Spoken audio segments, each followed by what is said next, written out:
नमस्कार मित्रांनो, आजचा आपला विषय आहे गणपती बाप्पांवर एवढ्यात निर्बंध लादायची गरज आहे का? काल महाराष्ट्र सरकारने सार्वजनिक गणेशोत्सवांसाठी नियमावली लागू केली। ही नियमावली कोणत्या तरी IAS ऑफिसरच्या कोणतरी प्रशासकीय अधिकाऱ्याच्या सुपीक डोक्यातनं निघाली, याच्यामध्ये काही शंका नाही। कारण गेल्या वर्षी ज्या प्रकारची नियमावली लागू केली होती त्याच प्रकारची नियमावली या वर्षी देखील लागू करण्यात आलेली आहेत। हे नियम वाचले गणपती उत्सव साजरा करायचे तर त्याच्याऐवजी गणपतींवर बंदी घातली असती तर अधिक चांगलं ठरलं असतं। पूर्व परवानगी घेणं आवश्यक आहे, ती दरवर्षीच असते सार्वजनिक मंडळांसाठी। नंतर कोविड-19 मुळे उद्भवलेल्या परिस्थितीचा विचार करता मर्यादित स्वरूपाचे मंडप उभारावेत, ठीक आहे। तिसरा मुद्दा आहे तो वादाचा आहे, कारण त्याच्यामध्ये सार्वजनिक मंडळांकरता गणपतीच्या मूर्तीची उंची 4 फूट आणि घरगुती उत्सवांसाठी मूर्तीची उंची 2 फूट असावी असा हा नियम आहे। मुंबईच्या सार्वजनिक गणेशोत्सवाचे वैशिष्ट्यच हे आहे की इथे 40 फूट 50 फूट उंचीच्या गणेशाच्या सुबक मूर्ती आणि या मूर्तींसाठी हा गणेशोत्सव ओळखला जातो, आरासीसाठी गणेशोत्सव ओळखला जातो। पण त्याच्याबद्दलही 4 फुटाची अट आहे आणि मग जर 4 फुटाची मूर्ती ठेवली तर दर्शनाला किती लोक येणार? आणि मग पारंपरिक गणेश मूर्तींऐवजी घरी संगमरवरी किंवा धातूच्या मूर्तींचे पूजन करावे, ऐच्छिक कोणी वर्गणी दिली तर त्याचा स्वीकार करावे, जाहिरातीमुळे लोक गर्दी होणार नाही त्याची काळजी घ्यावी, सांस्कृतिक कार्यक्रमांच्या ऐवजी उपक्रम शिबिरं वगैरे, रक्तदान शिबिर, तसंच स्वच्छता, मलेरिया, डेंग्यू याच्याबद्दल जनजागृती करावी असा एक नियम आहे।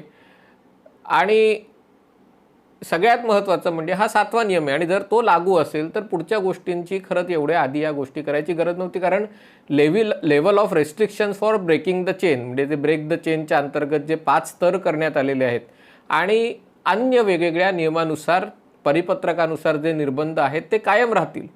गणेशोत्सवानिमित्त त्याच्यात कोणतीही शिथिलता देता येणार नाही। जर हे असेल तर मग या सगळ्या निर्बंधांची गरज काय? बाकी मग आरती आणि भजन कीर्तन धार्मिक कार्यक्रमात गर्दी होणार नाही, ऑनलाईन दर्शन उपलब्ध करावे, त्याच्यासाठी फेसबुक वेबसाईट वगैरेचा वापर करावा, थर्मल स्क्रीनिंगची व्यवस्था करावी, म्हणजे दर्शनालाच जर कमी लोकांना बोलवायचं आहे तर मग थर्मल स्क्रीन वगैरे, फिजिकल डिस्टन्सिंग पाळावं, आगमन आणि विसर्जनाच्या वेळेला मिरवणुका काढू नये वगैरे वगैरे, म्हणजे काय 13-14 अटी आहेत त्या सगळ्या वाचायची गरज नाही। या व्हिडिओमध्ये कुठेही कोविडचं गांभीर्य कमी करायची इच्छा नाही आहे। कोविड हा आजार हा जी साथ आहे भयंकर आहे। आपल्या सगळ्यांना वेळोवेळी या कोविडनी चकवा दिलेला आहे। आपल्याला वाटतं कोविड गेला आणि ती पुन्हा एक दुसरी लाट, तिसरी लाट, चौथी लाट पुन्हा येऊ शकते। अगदी ज्या देशांनी कोविडवर मोठ्या प्रमाणावर नियंत्रण मिळवलं होतं, ब्रिटन असेल, इस्रायल असेल, अमेरिका असेल, तिथे देखील कोविडची रुग्णसंख्या वाढलेली आहे। थायलंडमध्ये जिथे हा साथ फारशी दिसली नव्हती तिथेही वाढलेली आहे आणि त्याच्यामुळे कुठेही कोविडचं गांभीर्य कमी करायचा उद्देश नाही आहे। कुठेही कोविड प्रतिबंधात्मक जे उपाययोजना आहेत त्याच्यामध्ये मास्क सतत घालत राहणे, सोशल डिस्टन्सिंग ठेवणं, 2 गज की दूरी पंतप्रधान नरेंद्र मोदी म्हणतात, याच्यात कुठेही याचं गांभीर्य कमी करायचा उद्देश या व्हिडिओचा नाही आहे। पण ज्या गोष्टी आजूबाजूला घडत आहेत त्याचा विचार खरंच राज्य सरकारने केला आहे का, याच्यासाठी काही मुद्दे मांडणं आवश्यक आहे आणि ते या व्हिडिओच्या माध्यमातून मी मांडत आहे। पहिला मुद्दा, काल जेव्हा ही घोषणा केली तेव्हा त्या दिवसानुसार गणपती उत्सवासाठी तब्बल 2.5 महिने बाकी आहेत। 2.5 महिने म्हणजे जवळजवळ 29 दुणे 58, 58 10 88, 68 म्हणजे 75 दिवस जवळजवळ गणपतींना अजून बाकी आहेत। आणि 75 दिवसांच्या पूर्वीच जर आपल्याला या सगळ्या परिस्थितीची कल्पना येत असेल आणि त्याच्यामुळे जर आपण प्रतिबंधात्मक इलाज करत असू तर आपल्याला आपल्या स्वतःवर विश्वास नाही आहे हे चित्र त्याच्यातनं दिसून येतं। याचं कारण म्हणजे ज्या पद्धतीने आता लसीकरण सुरू झालेलं आहे आणि अशा प्रकारचं स्टेटमेंट आरोग्यमंत्री राजेश टोपे यांनीच परवा केलं होतं की जर लस पुरेशा संख्येत उपलब्ध झाली तर 2 महिन्यामध्ये महाराष्ट्राचं संपूर्ण लसीकरण आपण करून दाखवू असं राजेश टोपे म्हणाले होते। ठीक आहे, अगदी 10-12 लाख डोसेस रोज या संख्येने लस उपलब्ध होणार नाही कदाचित, पण आत्तापर्यंत महाराष्ट्रात 3 कोटी लसींचं वितरण झालेलं आहे आणि अगदी मागणी आहे त्याच्या 2/3 जरी लस उपलब्ध झाली तरीही गणपती होईपर्यंत महाराष्ट्रातल्या किमान 8 ते 9 कोटी लोकांचं लसीकरण होणार आहे. म्हणजे जर 18 वर्षावयाच्या प्रत्येक प्रौढास लसीचा किमान 1 डोस आणि अनेकांना दुसरा डोस जर दिला जाणार असेल तर सप्टेंबरमध्ये आपल्याला कोविडच्या लाटेची आजही एवढी भीती का वाटावी, हा प्रश्न आपण आपल्याला विचारला पाहिजे. आणि त्यामुळे मग कोविडच्या नियमाबद्दल सरकारी धोरणाचा जो खेळखंडोबा चालू आहे, जो गोंधळ चालू आहे, तो समोर येतो. लॉकडाऊन केव्हा उठवायचा, लॉकडाऊन केव्हा लावायचा याच्याबाबत सरकारचं जे धोरण आहे आणि त्याच्यामध्ये सरकारमधले 3 पक्ष आहेत, त्यांच्याकडे जी वेगवेगळी खाती आहेत त्यांच्यामध्ये परस्परांमध्ये समन्वय नाही आहे. आणि या विषयावर चक्क लोकसत्ताला लेख लिहावा लागला. म्हणजे सरकारच्या भजनात, सरकारचं गुणगान गाण्यात लोकसत्ता गेलं 1.5 वर्ष इतका गुंतलेला आहे, इतका तो तल्लीन झालेला आहे की त्याला देखील या विषयावर लेख लिहावासा वाटतो. याचा अर्थ ही परिस्थिती निश्चितच गंभीर आहे. कारण देशभराचा विचार केला तर देशभरात काल आय थिंक 37,500 का 38,000 केस आल्या. आज 45,000 केसेस कोविड पॉझिटिव्ह आल्या आहेत आणि त्या 45,000 पैकी केरळ आणि महाराष्ट्र या 2 राज्यांच्या जवळजवळ निम्म्या म्हणजे 20,000च्या आसपास केसेस या केरळ आणि महाराष्ट्राच्या आहेत. महाराष्ट्रात 8,000च्या वर केस काल आल्या होत्या. आणि याचं जर प्रमाण बघितलं तर या 8,000 पैकी मुंबईत फक्त 500-550 लोक पॉझिटिव्ह आलेले आहेत. मुंबईत हा आकडा कमी असण्याचं एक महत्त्वाचं कारण म्हणजे मुंबईत ज्या मोठ्या संख्येने कोविडचं एक्सपोजर झालेलं आहे आणि मुंबईत एकूणच असलेली लोकसंख्येची घनता, गर्दी, लोकांचं एकमेकांच्या संपर्कात येणं, त्यावरून Tata institute of fundamental research TIFRनी मत व्यक्त केलेलं आहे की मुंबईतल्या 80% लोकांना कोविडचं एक्सपोजर होऊन गेलं असावं. अर्थात त्याच्यामध्ये प्रत्येक संशोधन संस्थेच्या निष्कर्षामध्ये वेगवेगळे आकडे आणि वेगवेगळे त्यांचे अंदाज असतात. सरकारला हे अवघड आहे की कुठल्या संस्थेचा कुठला निष्कर्ष मान्य करायचा, का सोयीनी मान्य करायचा, का त्याच्यापैकी एकाच कोणाला तरी मान्य करत राहायचं. सरकारने जी नेमलेली तज्ज्ञ समिती आहे त्याचं मान्य करायचं. पण या सगळ्या आकड्यांचा विचार करता एक गोष्ट दिसते की महाराष्ट्रातही कोविडचा आकडा सातत्याने घसरतोय. खास करून मुंबई, ठाणे या भागामध्ये महाराष्ट्रामधलं जे 3 कोटी लसीकरण झालेलं आहे ते काही अगदी सर्वत्र समप्रमाणात झालेलं नाही आहे. त्यातल्या काही जिल्ह्यांमध्ये लसीकरणाचा वेग, संख्या मोठी आहे आणि त्यामुळे बऱ्यापैकी आता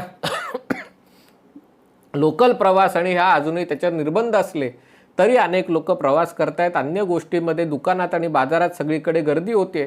एवढं होऊनही अजूनही कोविडचा आकडा म्हणावा तसा वाढलेला नाही आहे. सरकारने आता हा 1 आठवड्याभराचं लेवल 3 रेस्ट्रिक्शन कशाच्या आधारे लावलं हे अजूनही लोकांना पुरेसं स्पष्ट नाही आहे. अनेक लोकांना वाटतं कदाचित विधिमंडळाचं अधिवेशन आहे आणि अधिवेशन आलं की सरकार कोविडबद्दल अचानक जागृत होतं, कोविड पसरेल असं सरकारला वाटतं आणि ते अधिवेशन कालावधी कमी करण्यासाठी कोविडचा बागुलबुवा उभा केला जातो. त्याच्यात तथ्य आहे की नाही मला कल्पना नाही, पण जेव्हा अशी लॉकडाऊन लावायचा असतो किंवा निर्बंध लावायचे असतात तेव्हा त्याचा काहीतरी कालावधी असतो, 2 आठवडे 3 आठवडे.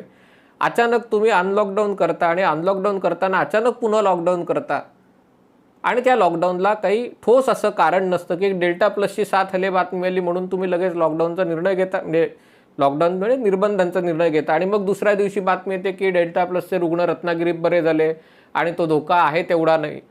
त्यामुळे इथे असं म्हणावं वाटतं की कोविडचा जरी चकवा कोविड देत असला आणि त्याच्याबद्दल नेमका निर्णय घेणं अवघड जात असलं तरी याच्याबाबत सरकार म्हणून धोरण ठरवायला आणि निर्णय घेताना काहीतरी एक चौकट हवी, काहीतरी एक तर्क हवा, विज्ञानावर विश्वास ठेवला पाहिजे. म्हणजे एकीकडे विज्ञानवादाच्या गप्पा मारायच्या पण निर्णय घेताना अतार्किक निर्णय घ्यायचे अशा काहीतरी प्रकार केलं तर त्याच्यातनं अर्थव्यवस्थेला जे नुकसान होणार आहे ते प्रचंड आहे. महाराष्ट्र हे देशातलं सगळ्यात महत्त्वाचं राज्य आहे. देशाच्या अर्थव्यवस्थेचं महाराष्ट्र इंजिन आहे.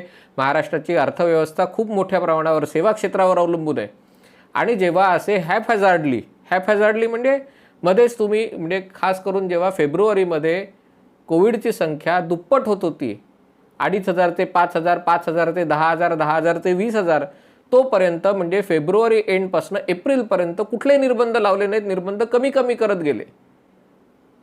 एप्रिलमध्ये मग 15 दिवस लॉकडाऊन लावायचा का नाही, निर्बंध कडक करायचे का नाही, याच्यावर सगळ्यावर घालवल्यावर एप्रिलमध्ये हे निर्बंध कडक केले. त्याच्यानंतर आता जी कोविडची दुसरी लाट, जिचा मोठा फटका महाराष्ट्राला बसला, ती लाट ओसरू लागल्यावर निर्बंधाचं शिथिलीकरण केलं. त्याच्यातही ही चांगली गोष्ट आहे, ही स्वागतार्ह गोष्ट आहे की हे 5 वेगवेगळे टप्पे सरकारने 5 वेगवेगळे स्तर तयार केले आणि तिथे महानगरपालिका आणि जिल्हाधिकारी आणि महापालिकांचे आयुक्त यांच्यावर तो निर्णय सोपवला की तुमच्या इथे कोविडचे किती रुग्ण आहेत, ऑक्सिजन बेडची किती ऑक्युपन्सी आहे, व्हेंटिलेटर बेडची किती ऑक्युपन्सी आहे, पॉझिटिव्हिटी रेशो किती आहे, असे काही निकष ठरवले आणि या निकषांच्या आधारावर तुमच्या इथे जी परिस्थिती असेल त्यानुसार तुम्ही कुठल्या कॅटेगरीमध्ये तुम्ही पडता, त्यानुसार तुम्हाला निर्बंध किती लावायचे हे ठरवता येईल.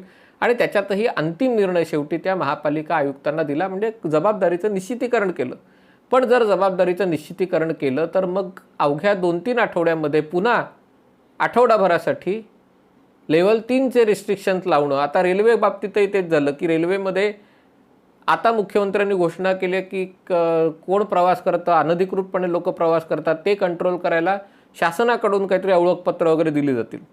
हा निर्णय चांगला आहे, पण हा निर्णय गेल्या मेमध्ये घ्यायला हवा होता, जेव्हा लोकल सर्वसामान्यांसाठी किंवा त्यातल्या त्यात किमान अत्यावश्यक सेवेसाठी काम करणाऱ्या लोकांसाठी ती सुरू करायची गरज आहे. पण तेव्हा वर्षभर असं काही व्यवस्था उभी केली गेली नाही आणि आता अचानक कडक निर्बंध लादूनही जेव्हा लोक डुप्लिकेट ID बनवून, बोगस ID बनवून लोकलने प्रवास करतायत किंवा विदाऊट तिकीट प्रवास करतायत आणि ते थांबवायला काही यंत्रणा नाही, मग आता ती यंत्रणा सुरू करायची, घोषणा करायची. त्यामुळे याच्यामध्ये सातत्य पाहिजे. हे जे वेगवेगळे उद्योग आहेत ज्यांना फटका बसलेला आहे, मुंबईमध्ये हॉटेल उद्योग आहे, टुरिझम सेक्टर आहे, IT क्षेत्र आहे, बँकिंग क्षेत्र आहे, सगळ्यांना याचा मोठा फटका बसलेला आहे. मुंबईत खूप मोठ्या संख्येने हातावर पोट असलेले लोक आहेत, अन्य राज्यातनं येऊन श्रमिक इथे काम करतात, या सगळ्यांना याचा फटका बसलेला आहे. आणि अचानक असा आठवडाभरासाठी रेस्ट्रिक्शन्स वाढवले की त्यांना पुन्हा काय निर्णय घ्यायचा, मुंबईत थांबायचं का बाहेर जायचं, काम चालू ठेवायचं का बंद ठेवायचं, अशा प्रकारचे निर्णय घ्यायला अवघड जातं. याच्यातनं एक जबाबदार राज्य म्हणून महाराष्ट्राचं जे एक पत आहे, महाराष्ट्राची जी एक प्रतिमा आहे, ती प्रतिमा कुठेतरी राष्ट्रीय पातळीवर आणि आंतरराष्ट्रीय पातळीवर मलिन होते. आणि त्याच्यामुळे असं म्हणतात, खरं खोटं माहीत नाही, कारण हे जे सगळ्या मॅरेथॉन बैठका ज्या चालू आहेत, संजय राऊत शरद पवारांना भेटत आहेत, त्याच्यानंतर उद्धव ठाकरेंना भेटत आहेत, पुन्हा शरद पवारांना भेटत आहेत, मग शरद पवार उद्धव ठाकरेंना भेटत आहेत, मग राष्ट्रवादीच्या मंत्र्यांमध्ये चर्चा होते.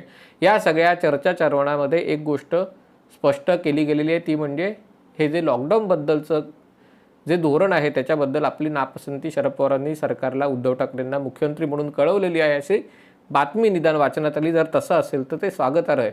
आणि त्याच्यामुळे अशा प्रकारचे नियम बनवत असताना म्हणजे बाकीच्या सगळ्या गोष्टींसाठी 5 स्तरीय यंत्रणा उभी करायची की तुमच्या इथे स्थानिक परिस्थिती काय आहे. पण जिथे देवळांचा विषय येतो, जिथे सण उत्सवांचा प्रश्न येतो, तिथे मात्र सब घोडे 12% म्हणजे संपूर्ण राज्याला एकच नियम.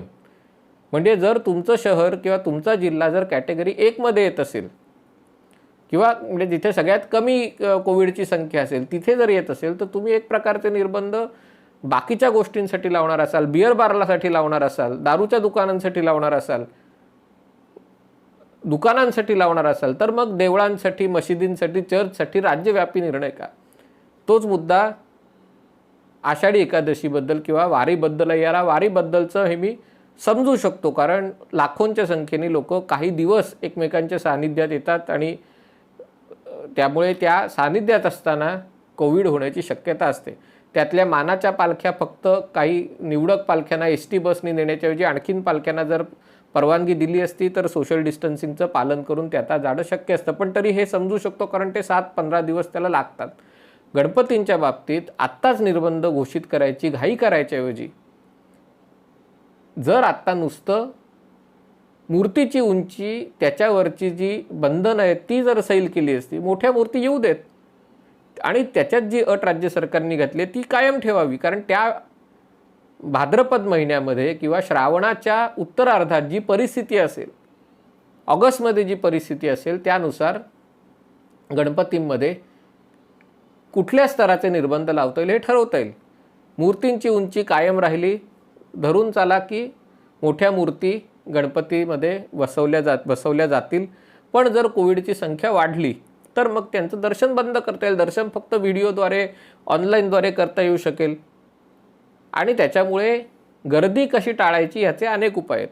आगमन आणि विसर्जनाच्या वेळेला मिरवणुकींवर बंदी घालता येईल. पण आत्ताच 2.5 महिने आधी सरसकट मूर्तींवरच्या उंचीवर बंदी घालणं म्हणजे एका अर्थाने गणपतींवर बंधनं घालणं, निर्बंध घालणं आणि गणपती करायचेच नाहीत अशा प्रकारचे आपला मानस असल्याचं स्पष्ट करणं असं या निर्णयातनं दिसतं. सरकारने किमान या मुद्द्याचा विचार करावा. गणपतीच्या मूर्तींवर आत्ता निर्बंध घालू नयेत. मूर्तींची उंची कायम ठेवावी. पण तिथे गणेशोत्सव मंडळांना ही अट घालावी की do it at your risk. म्हणजे याच्यामध्ये धोका जर काही होऊ नये, कारण तोपर्यंत लसीकरण मोठ्या प्रमाणावर झालं असेल, तोपर्यंत कदाचित कोविडची लाट ओसरली असेल. पण समजा काही कोविडचं नवीन व्हेरियंट आलं आणि जर संख्या वाढत असेल आणि अशा प्रकारे कार्यक्रम करणं किंवा लोकांना एकत्र करणं हे जर आणखीन अवघड झालं असेल तर आम्ही तुम्हाला गणपतींच्या दर्शनावर बंदी घालू शकतो किंवा अगदी तुरळक लोकांना, रोजचे 50 लोक एवढ्याच लोकांना दर्शन खुलं करू शकतो, असे निर्बंध आम्ही घालू शकतो. ते जर तुम्हाला मान्य असेल तरच तुम्ही गणपती आयोजित करायचा विचार करा. आणि मला असं वाटतं ह्या अटी अशी अट घातली तरी अनेक मंडळं गणपती साजरा करण्याचा विचार करतील. बाकीचा खर्च तरी त्यांचा वाचेल आणि ऑगस्टमध्ये जी परिस्थिती आहे त्याच्यावर किती लोकांना दर्शन द्यायचं का नाही हे सगळे निर्णय ठरवता येतील. पण हा विषय गणपतींचा असला तरी गणपती ही बुद्धीची देवता आहे आणि तर्क वापरून हे जे सगळे लॉकडाऊनसारखे निर्णय आहेत ते निर्णय घेताना केवळ सरकारी अधिकाऱ्यांच्या सुपीक डोक्यातल्या कल्पनांना बळी न पडता राजकीय नेत्यांनी, जे राजकीय नेते असतात आणि जे लोकांमधनं निवडून आलेले राजकीय नेते असतात ते पायाला भिंगरी लावल्यासारखे फिरत असतात. त्यांचा जमिनीशी संपर्क असतो, त्यांचा जनतेशी संपर्क असतो आणि या सगळ्या लॉकडाऊनबद्दल जनतेमध्ये काय चर्चा सुरू आहे, काय पतप्रवाह आहेत हे त्याला माहिती असतं. आणि त्यामुळे राजकीय नेत्याचं कसब तिथेच असतं की जो सरकारी अधिकाऱ्यांचं ऐकतो पण लोकांना काय हवं आहे आणि राज्याच्या हितासाठी काय आहे या दोन्हीची सांगड घालून निर्णय घेतो.